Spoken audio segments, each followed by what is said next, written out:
आता एक प्रश्न उभा राहतो. हे पाहणं कोण करतं? आता एक खूप सूक्ष्म निरीक्षण समजून घेऊया. आत्ता काय घडतंय? आत्ता काहीतरी दिसतंय. विचार, भावना, शांतता. हा प्रश्न, हे शब्द. मग प्रश्न असा आहे, हे पाहणं कोण करतं? पहिलं उत्तर येतं, मी पाहतो.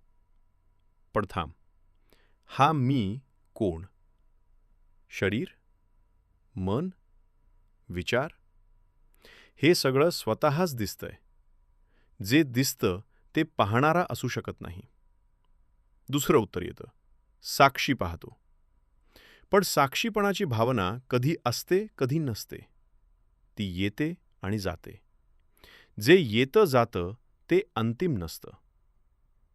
तिसरं उत्तर येतं, जाणणं पाहतं. पण असं म्हणणं म्हणजे जाणण्याला कर्ता बनवणं. जाणणं काही करत नाही, ते फक्त आहे. आता थेट पाहू. आत्ता एखादा विचार उठतो. तो कुणाला दिसतो? तू शोधायला लागतोस. आत पाहतोस. मागे पाहतोस. कुठेतरी एक केंद्र शोधतोस. पण लक्षात येतं, काहीच सापडत नाही. मग प्रश्न येतो, जर पाहणारा असता तर तो तरी कुठेतरी सापडायला हवा ना? इथेच काहीतरी उघड होतं. पाहणं होतं, पण पाहणारा सापडत नाही. हे खूप महत्त्वाचं आहे. कारण कोण हा सुद्धा एक विचार आहे. आणि तो विचारही पाहण्यातच दिसतो. म्हणजे कोण पाहतो हा प्रश्नही पाहण्यातच येतो. पाहणं म्हणजे काय? पाहणं एखादी क्रिया नाही, एखादी घटना नाही, एखादा संबंध नाही. पाहणं म्हणजे जे आहे ते उघड असणं. इथे कोणी पाहत नाही, पण काहीही लपलेलंही नाही. एक साधं उदाहरण. डोळ्यामुळे सगळं दिसतं, पण डोळा स्वतःला थेट पाहू शकतो का? नाही. म्हणून डोळा नाही असं होत नाही. तो दिसण्यासाठी नाही. तो दिसणं शक्य करण्यासाठी आहे. तसंच पाहणं आहे, पण पाहणारा नाही. अंतिम स्पष्टता अशी आहे. मग प्रश्न, हे पाहणं कोण करतं? उत्तर, कोणीच नाही. पण याचा अर्थ अंधार नाही. याचा अर्थ शून्यता नाही. याचा अर्थ एवढाच, पाहणं बिना कर्त्याशिवाय आहे.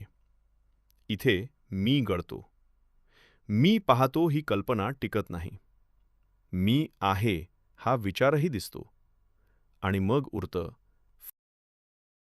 आता एक प्रश्न उभा राहतो. जर अष्टावक्र गीतेचा सार पाहिला तर असं वाटतं, मग माझं अस्तित्वच नाही का? मी जो स्वतःला समजतो, विचार करतो, निर्णय घेतो, तो खरा नाही का?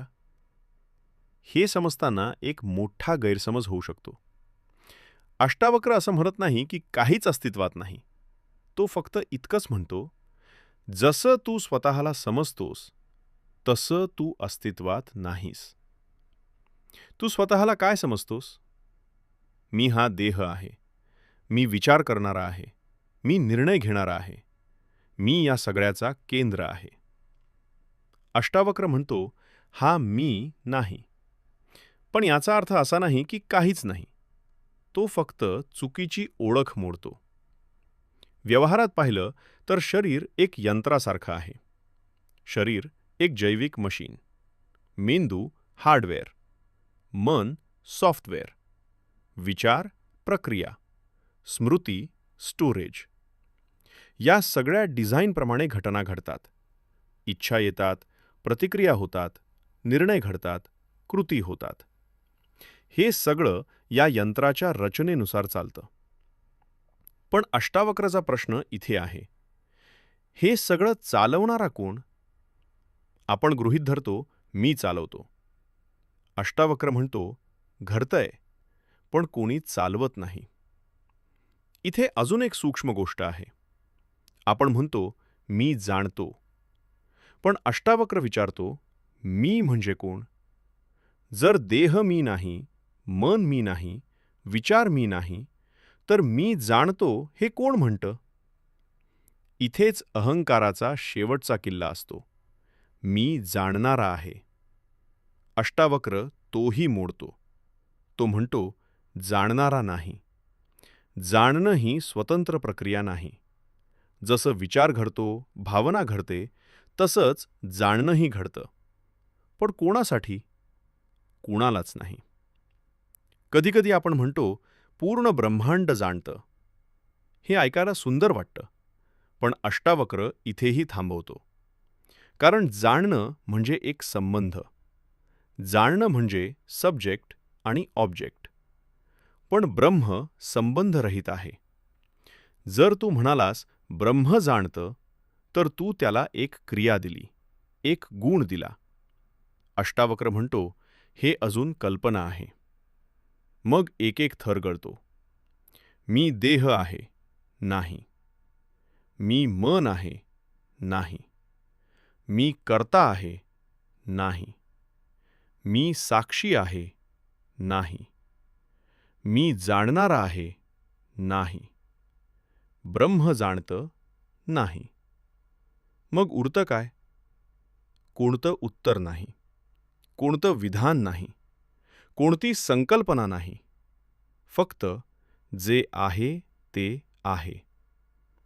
ते स्वतःला जाणत नाही. ते स्वतःला सिद्ध करत नाही. ते स्वतःला नाकारत नाही. ते फक्त आहे.